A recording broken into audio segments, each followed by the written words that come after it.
Good evening. My name is Gary Rue. I'm a transportation staff at the Pioneer Valley Planning Commission, and the purpose of our meeting tonight is to give an overview of the draft 2024 update to the Regional Transportation Plan for the Pioneer Valley Metropolitan Planning Organization. With me this evening is also another transportation staff member, Andrew McCall. This meeting is being recorded.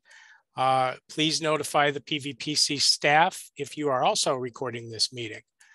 All participants are muted upon entrance to the meeting. The name change function has been disabled. MPO staff will begin the meeting with a short presentation, approximately 20 to 25 minutes. We'd ask that you please hold your questions and comments until the end of the presentation. If you do wish to speak at the end of the participation, or at the end of the presentation, please click the participants icon on the lower toolbar and then click raise hand. Somebody will unmute you, and then we ask that you identify yourself with your name, title, and affiliation and ask your question or give your comment. All comments that we receive as part of this meeting will be entered into the public record for the draft 2024 Regional Transportation Plan. We also ask that telephone participants press *9 to indicate that they would like to speak. Again, the purpose of our presentation tonight is to give an overview of the 2024 update to the Regional Transportation Plan, or RTP, for the Pioneer Valley Metropolitan Planning Organization. This plan is updated on a schedule of every 4 years. It's a requirement from the Federal Highway Administration and Federal Transit Administration, and it's something that we have currently released for draft review and comment. A link to the document has been placed in the chat function and will include in this slideshow presentation as well. And we ask that all comments, if they are made after this presentation, be made in writing, and we'll have information on how to do that later on. So exactly what is the Regional Transportation Plan? It's a long-range planning document, and in this case, our horizon year for this document is the year 2050. This document outlines the level of transportation improvements that we expect to see over the life of the plan. It looks at our existing and future transportation needs, and we identify several strategies that are proposed to alleviate those needs for the system. We also have to demonstrate conformity for air quality, greenhouse gas conformity, environmental justice, and Title VI, equity. We have to demonstrate that the plan is financial constrained, or that there is sufficient money to pay for the projects that are included as part of the document. And this graphic is also a means to illustrate that the plan not only advances transportation improvement projects, but it also advances transportation studies. So the Regional Transportation Plan being our highest level plan, from the recommendations of that document, we can advance studies through our annual Unified Planning Work Program, which identifies transportation studies such as our top 100 crash locations and congestion studies, transit route studies, performance-based studies to identify how well the money that's been spent on improvement projects has been used to date, and also to advance projects through the Regional Transportation Improvement Program, or the TIP for short. So this document can also be used in terms of tracking our performance measures and statistics. When we say our plan is performance-based, it means we're looking at historic data to see how well we've done in selected areas in terms of improving the identified performance metrics for the region. The plan is a requirement of the Infrastructure Investment and Jobs Act, which is also referred to as the Bipartisan Infrastructure Law, or BIL for short. This is the most recent transportation legislation and replaces the FAST Act. It was signed into law in November of 2021. It identifies almost $570 billion for infrastructure improvements over 5 years. $350 billion are for highway program improvements. There are also many new improvements, one of which is the carbon reduction program, which is encouraging projects that would reduce carbon impacts on the transportation system, such as electrification of vehicles and providing infrastructure for electrification of vehicles. But this also is unique in that it is providing more funding opportunities for local governments. One example is a grant entitled the Safer Streets and Roads for All that is something that local communities are eligible to apply for. This is not something that has happened in the past. The plan also incorporates complete streets, or the ability to accommodate all roadway users as part of the street. This is something that is not new in Massachusetts, but is new on the federal level, and something that we feel like we are doing quite well in advancing the requirements associated with complete streets. And then finally, new as well is the requirement to address housing considerations, specifically on how they connect how the transportation system connects to housing and employment.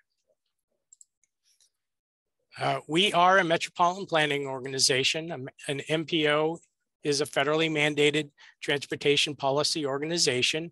Our MPO, the Pioneer Valley MPO, is comprised of 11 voting members. They include the Secretary and CEO of the Massachusetts Department of Transportation and the Highway Administrator for the Massachusetts Department of Transportation, but also the Chair of the Pioneer Valley Planning Commission, the Chair of the Pioneer Valley Transit Authority, and then you'll see some mayors and select board chairs. Also, Rick Sullivan from the Economic Development Council of Massachusetts. We have a unique MPO in that if the voting member is not able to attend, they are not able to send a representative, but in fact, they have set representatives or alternates that would attend and vote on their behalf. This is a map of the Pioneer Valley region and shows the MPO sub areas. We have 5 sub areas that are represented by the MPO representative. The idea was to have both a regional fit for the sub area, but also to have a sense of similar population size to the best that we could. And we've had this formula in place for many years now. As part of the development of this long-range plan, we've had a significant level of public outreach. This started last fall in September and October, where we went out to many farmers markets. And as part of that effort, we had a short survey. We had some questions for people in terms of how transportation impacts them and the changes they might like to see in the regional transportation system. And then as we proceeded into November and December of last year, we went into 5 regional focus groups that focused on the development of needs and strategies and content for the document. We did a little bit more outreach in January. This was some joint outreach with the state, our state partners at Mass DOT, and also with our regional partners at the Franklin Regional Council of Governments, the planning region to the north of us. And now that we are further along into the draft development of the plan, and we have a draft out, we've been out again. We've attended a few events. Tomorrow we'll be at the Westfield Farmers Market. We have another event in Holyoke later this month, and we'll have 2 more online sessions in July. We'll have more information on that later in this presentation. As part of the initial outreach, we had asked people a simple question: what does transportation mean to you? And the intent was to give a 1-word response. And this is a summary word cloud of a lot of the responses that we received. And this simple question was a great icebreaker and really got people to interact with us and ask our staff questions in terms of the transportation process. You'll see in this word cloud that a lot of people took the question in terms of, well, it means car because I drive a car, or bus because I take a bus. But if you look more closely, you'll see a lot of comments such as expensive, inconvenient, lacking connectivity. There were a lot of people that gave serious thought to this simple 1-word answer. and really took the opportunity to identify exactly what they like or dislike about the regional transportation system. One of the other things we did was we had a short survey, and so a simple question of what mode of travel do you most frequently use? No surprise, over 80% responded a car. And we're getting the remaining percentage looking at buses, trains, bicycles, and walking. We also like to ask people what they believe the current condition of transportation is in the region. Most people felt it was fair. About a quarter felt it was good. Only 3%, a little over 3% felt it was excellent, and 15%, about 15, felt it was in poor condition. One of the questions that we got a great response to and found some good information was we wanted to get a general sense of how working from home has changed since we developed the last plan in 2019. And you'll see that quite a few people are reporting that they're working from home daily, 20%. And many more are reporting, well, no, I'm at least doing some remote work a few days a week or a few days a month. Only about 26.5% said they're never working from home. Dramatic change in trends from what was happening just a few years ago. And lastly, we asked people if they had the ability to fund the transportation improvements, if they could pick a large scale improvement to fund through the regional transportation planning funds, how would they rank those? How would they prioritize those? And we had identified 6 projects. I feel like most of the projects, with the exception of the last choice, which is a project that would remove the elevated portion of Interstate 91 in Springfield, were pretty equally weighted in terms of selection. And it shows that people have a desire for a different type of transportation improvement. These are really the bigger ticket items and needs that we've identified in our region, but it really shows from a general public standpoint what people's preference might be. Our regional transportation plan is laid out into 17 chapters. The first 2 chapters are identifying the regional vision and goals, as well as what the transportation planning process is. And then we move into chapters that are identifying public participation, and equity is an analysis of how equitable our transportation process is, and how we meet the current requirements for environmental justice in Title VI in our regional planning process. Then we get into several chapters on existing conditions, including safety, congestion, pavement, climate change. And then we identify the performance of our transportation system. So performance measures and that grading system that I had talked about earlier. How are we doing based on historic data trends in select areas? Forecasting future growth in terms of population and employment. And then finally, identifying the needs, strategies, and transportation projects included as part of this document. And finally, our financial element shows the estimated revenue and the maintenance needs on both the highway and transit side for the long-range plan. We demonstrate air quality conformity. And then we have environmental consultation, which is a form of public participation that is targeted to environmental agencies so they can get a sense of how projects included in the plan might potentially have impacts on sensitive areas such as wetlands. So the updated vision for our plan is the Pioneer Valley region strives to develop and maintain a safe, dependable, resilient, environmentally sound, and equitable transportation system for all using performance-based strategies that promote sustainability, health, and economic vitality. That vision is broken down into 12 goal areas. Those 12 goal areas are further broken down into 5 emphasis areas. And these 5 emphasis areas are the building blocks of the needs and strategies that we have developed as part of this long-range plan. The emphasis areas are a way to identify that goals can be addressed in many different ways, and that many different strategies can perhaps address multiple goals. So we broke them down into the sub area of an emphasis area to try to make it a little bit more user-friendly. We have a total of 49 transportation needs and 66 associated strategies in the long-range plan. We've identified these as either an immediate, future, or ongoing. An immediate definition means it's something of high importance that needs to be addressed as soon as possible.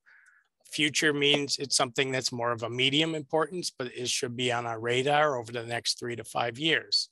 And ongoing is just that. It's something that we're doing already, and we would call it routine maintenance that we need to keep doing. As I mentioned before, needs and strategies are summarized by emphasis area. Those are all identified in Chapter 14 and are something that we have gone through this process in order to link things to really identify what specific goals they might address as part of implementation of the plan.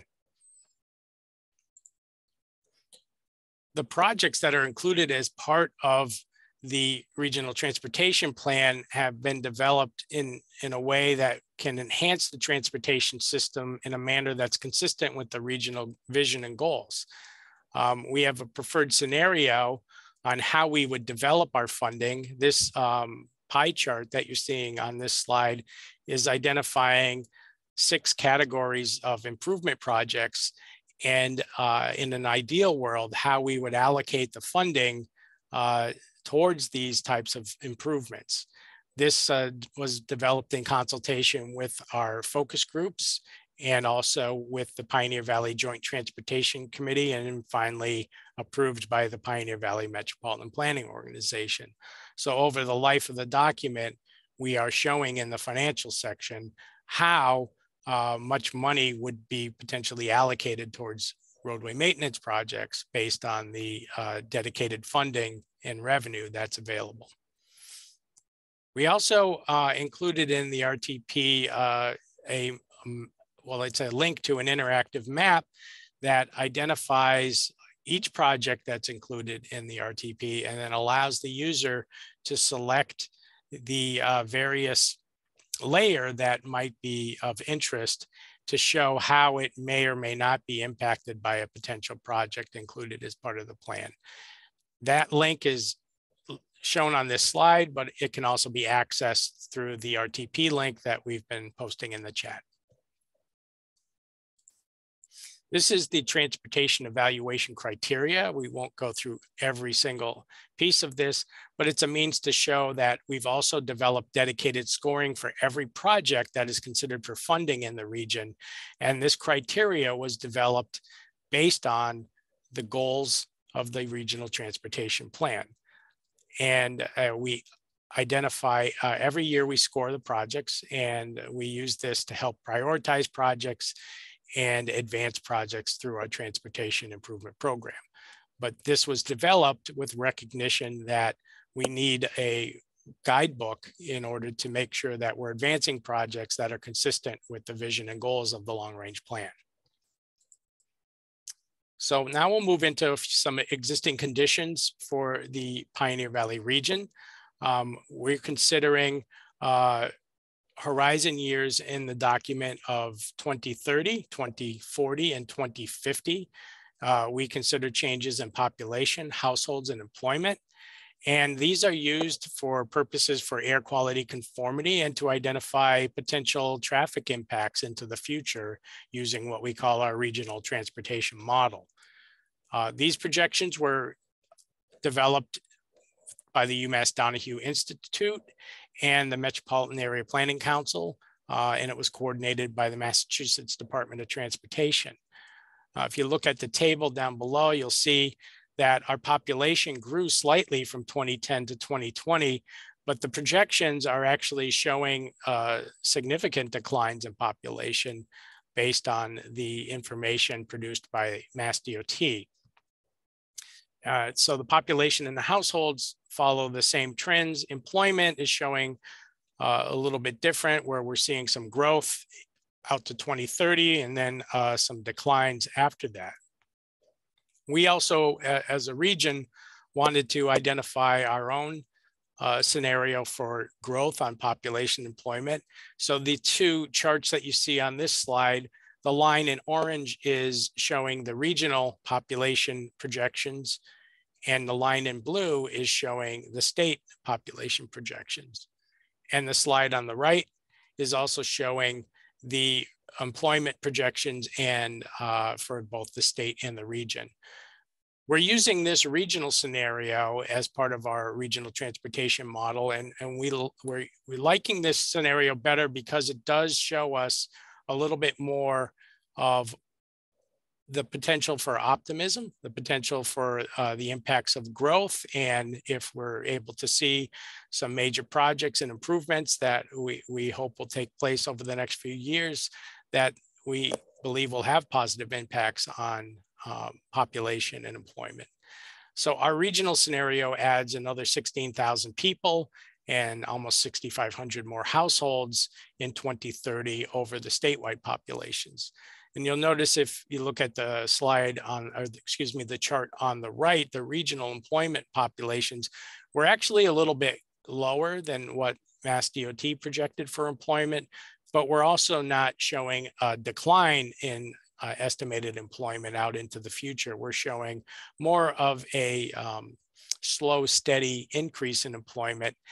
And we believe this is more reflective of current trends that we've been seeing in the region, and is probably more consistent.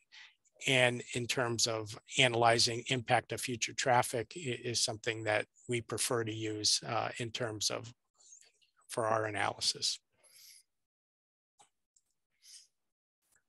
The pandemic that occurred, the COVID-19 pandemic in 2020, had a significant impact on trends in the region. Prior to 2020, our transportation growth remained fairly steady. If we look at daily vehicle miles traveled, the slide in the upper left of the slide, that chart, that line chart, you'll see it's fairly consistent, but again, in the last year in 2020, we see a huge dip in vehicle miles traveled. The next chart in the top right of the slide is showing traffic volumes on Interstate 91. And again, as we get further to the right of the slide, you'll see all of these locations have a sharp decline in traffic from 2019 to 2020, reflecting less people driving. Same result in transit. That would be the table in the lower left of the slide. You'll see in between 2020 and 2021, these statistics are presented by the fiscal year. So you see the huge drop in ridership from 2020 to 2021, when there was for a while no transit service and then quite limited transit service. And encouragingly, we're seeing some recovery in those numbers when you look at 2022. And the same occurred on rail. When we look by station from 2019 to 2020, we see a huge drop in rail ridership at each of the stations in our region. Again, reflective of the state of our transportation system during the pandemic. Recovery has been slow, but you'll see it's beginning. In some cases, it's actually improved and is exceeding the numbers from 2019 and 2022. We've had an alarming increase in motor vehicle fatalities and serious injuries in the region. The total fatalities in our region have been increasing over the last few years. This information is presented by both the total number of fatalities for the region and also for the state of Massachusetts. That number is presented as a 5-year average, and that is the columns on the top chart. We have seen an increasing rate in our average number of fatalities in the region over the last several years.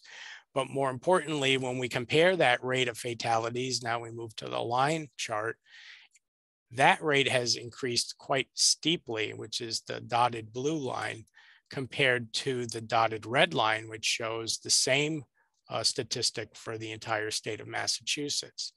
Something we're quite concerned about, and we're in the process of developing some planning studies and working with our Joint Transportation Committee to develop some potential recommendations to improve safety in the region. All the projects that come from the RTP, they must be, so anything included in the Transportation Improvement Program must come from a conforming regional transportation plan in order to be eligible for federal transportation dollars. The RTP therefore must demonstrate what we call financial constraint, showing that there is sufficient revenue to pay for the estimated cost of the projects that are included in the plan. One of the difficulties in doing this is that as inflation rises, the cost to construct a transportation project also continues to rise.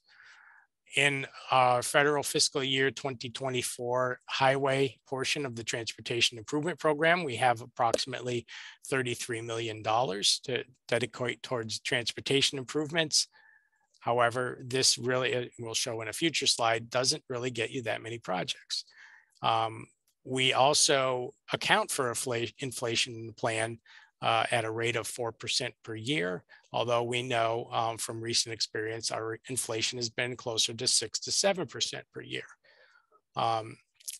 And our estimated revenue over the life of the plan out to 2050 is approximately $8.8 billion. And we're breaking that down both by highway and transit in the tables, and then also in 5-year ranges showing the estimated regional discretionary spending. This is the actual dollar amount that we anticipate we will be able to program as part of future transportation improvement programs. Again, we're talking about the impact of inflation. One of the things that we're seeing is, if you look at the red columns, is that we're constructing less projects in each year of the Transportation Improvement Program. But that blue line is the average cost to construct a project. And you can see how it's increased rather steeply going out to 2023. This is something that we are concerned about, and we're doing our best to identify the projects that we think are going to advance the vision of the long-range plan. But we also acknowledge that we have a significant backlog of projects, and we estimate it would take at least 10 years to fund all of the current projects that we have in our backlog. We also are demonstrating in the document that there is a gap in the need for funding the regional transit system. The estimated capital needs of the system are just over $1.3 billion. And anticipated revenue is approximately $840 million, so a gap of almost $500 million. And this, again, is something that we're demonstrating to show that there is a need for additional funding in order to properly maintain our regional transportation system. We also have included several visionary projects as part of this long-range plan. The visionary projects include projects that aren't currently in the financially constrained portion of the RTP. The visionary projects are included because we believe they are important, but they either haven't advanced far enough in the design process, or they aren't able to have enough information to be included at this point in the long-range plan in order to amend. In order to include a project and be considered for future federal funds, we would need to do an amendment to this document and identify the appropriate funding source that would be available to construct these projects. So these include region-wide high-speed rail, east-west rail from Pittsfield to Boston, an improved intermodal facility in the city of Northampton, improvements to the I-91 viaduct in Springfield, and also the electrification of the PVTA bus system. Few next few slides will give you a little bit more specific information on a few of these projects. This is a conceptual drawing of the I-91 corridor right by the Springfield and Longmeadow line. This is improving the Agawam Route 557 rotary. It would eliminate the rotary and propose a more efficient intersection. It would propose a redesign of the existing ramp system from the Julia Buxton or South End Bridge at Interstate 91. And it would also improve the area that is infamously known as the Longmeadow Curve, where you have a lane drop on I-91 heading northbound and a tough weaving section from the on and off ramps from Route 5 and Longmeadow as they enter the roadway. So this is something that we would like to see advanced in the future, and we're including it in the document as a visionary project to basically identify its importance. Passenger rail, and specifically east-west passenger rail, is a very popular improvement project that many residents would like to see in the Pioneer Valley region. This is addressing the fact that we currently have one train per day that is provided from east to west and serving Boston that travels through Springfield. In 2022, MassDOT submitted an expression of interest for further rail corridor development to the Federal Railroad Administration. They have submitted funding for a $108 million improvement project. And we're also recognizing the Massachusetts State Legislature has established a Western Mass Passenger Rail Commission, and we expect recommendations from that commission later in 2023. But we are in favor of increasing not only the number of trains, but the frequency of service and availability of service from the east to west through our region. We have a number of problem statements that we've identified as part of this long-range plan. We are addressing these statements in order to identify the biggest needs that we feel we need to be aware of as we continue to develop the transportation system into the future. The first is that we don't believe we have existent resources to support the state of good repair of the system. And like we explained earlier, we're not seeing a proper compensation for inflation as part of those resources. Second, there's an urgent need to decrease the number of motor vehicle crashes that result in a serious injury or fatality, particularly for bicycles and pedestrians. Number three, existing passenger rail and transit service does not meet the needs of residents in the Pioneer Valley. Expanded passenger rail and transit connectivity, particularly to Eastern Massachusetts, is integral to education, economic development, and workforce development. Number four, there's a need for innovative, cost-effective intermodal connections independent of the regional transit authorities that support and enhance transportation options for downtown areas, village centers, and rural areas. Number five, increased and comprehensive resources and policies to improve sustainability in the transportation sector are necessary if the region is to meet its fair share of national and state greenhouse gas reduction goals.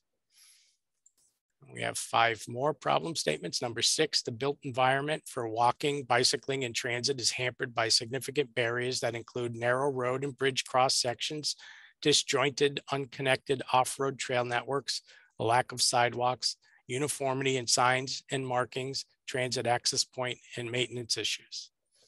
Number seven, the regional transportation system is not prepared to adequately support future change. The system must be prepared for the safe and seamless integration of concerns such as autonomous vehicles, electric vehicle charging infrastructure, and climate change. Number eight, people use the regional transportation system differently based on their age, ability, income, occupation, and residence. The regional transportation system must continue to evolve to safely meet the needs of all. Number nine, there are inconsistencies in how cities and towns regulate development and the requirements to reduce single occupant vehicle use and encourage alternative forms of transportation. And finally, the regional transportation infrastructure, particularly a lack of dedicated freight parking, hinders the movement and distribution of freight. So I'd like to thank those of you that hung in there for all of this presentation. We have recorded this and we will make it available for others that weren't able to attend today. This slide is giving you the information on our draft project website. So the draft plan by chapter can be viewed through this link. We also are making people aware that our 21-day public comment period started yesterday on June 27th, and we will continue to take comments into July 21st.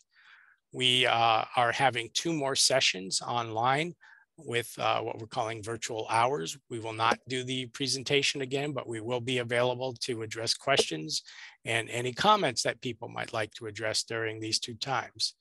We anticipate requesting endorsement for this long-range plan at our MPO meeting on July 25th. And again, we'd like to encourage comments in writing. Those can be addressed to me at the following email address, gmroux@pvpc.org, or at the mailing address that appears on the screen. I'd like to thank those of you. And at this point in time, I'm going to see if there are any questions or comments that we can answer as part of this presentation. So please use your raise hand function if you'd like to comment or ask a question.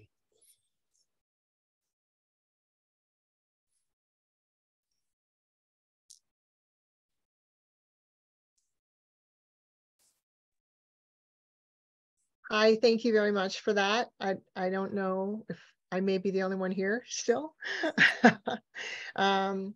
Perry Hall from Goshen. Thank you so much for putting this together. Are the slides available?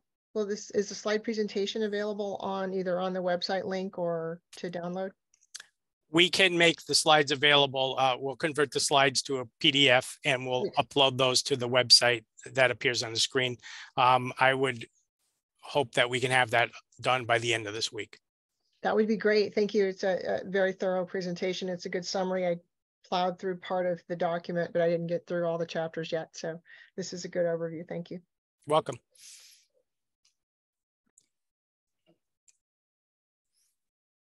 Okay, unless you had any other questions and comments, we'll conclude the meeting. I'd like to thank everybody that attended tonight. And for those of you that are seeing the recording of this, please feel free to submit your comments in writing through the information that you see on this slide.